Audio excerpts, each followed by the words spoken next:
wall of magnets. Independent customer Eddie. That's a pseudonym for what we're doing here today.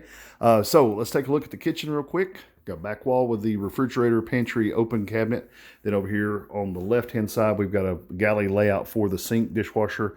There is a jog in this wall right here, a jog in the wall. That is 12 3/4 inches deep. It's 83 3/4 to the bottom of the soffit.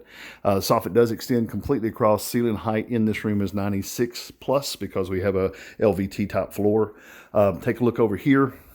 Margins on this are about 1.5 inches or so to the edges of the door, 61 3/4 or so to the inside corner here. Plenty of room, but we're going to talk about the pantries on this one. 24-inch pantry double door, 3-inch filler to the left, full access, possibly shelves, probably rollout trays in the bottom of that one, but we'll go over that as well when we get a little further along. On this one here, this is a 30-inch wall cabinet, and we have a 1.5-inch panel here. I want to take that 1.5-inch panel and go ahead and remove it. That way we can have a little bit more room for the panel, but we'll put a 3/4 panel back because we have a footprint in the floor right there that we have to try to take care of. The 3/4 quarter round will still cover for anything we have to do on the bottom of that. But if we do a 30-inch pantry here at the end, then we're going to be just at the same footprint that we had before. And we're looking at double switches. So the double switches, we're going to pull those out and bring them to the side of the pantry, operational from the side. That way, whenever we're done, we don't have to worry about them being inside of a cabinet or having to exclude them from the wall.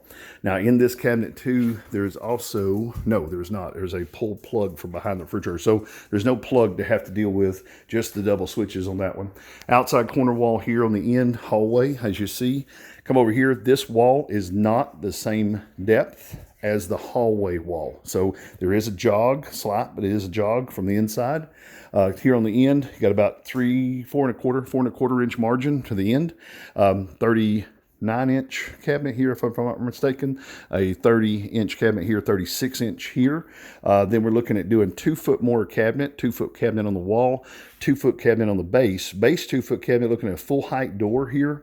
So the end of the cabinet on the left will need to have at least a 3/4 inch filler so the door opens and closes without any issues. The end of that cabinet also needs to be flush finished if possible. What we had before was rollout trays on the bottom base cabinets here, possibly pot and pan drawers here, but we'll talk to them again about that when we get a little further along with the drawings. On this one, we want to do a chamfered corner. So this is a 15-inch depth cabinet on this wall. We want to do a chamfered corner where it steps back to that depth, and we want to stay inside of that 24 inches. Now, this is from the end of this molding to the edge of this is about 8 inches. So the customer is looking at me and coming just about before that switch, so we don't have any problems if we decide to do a tile backsplash or anything like that. Now, one thing we talked about is that this cabinet here, we want to put that dog food canister in that. So I've measured that. That is 13 inches front to back, 15 inches long, about 17 inches tall. So that will fit inside of an increase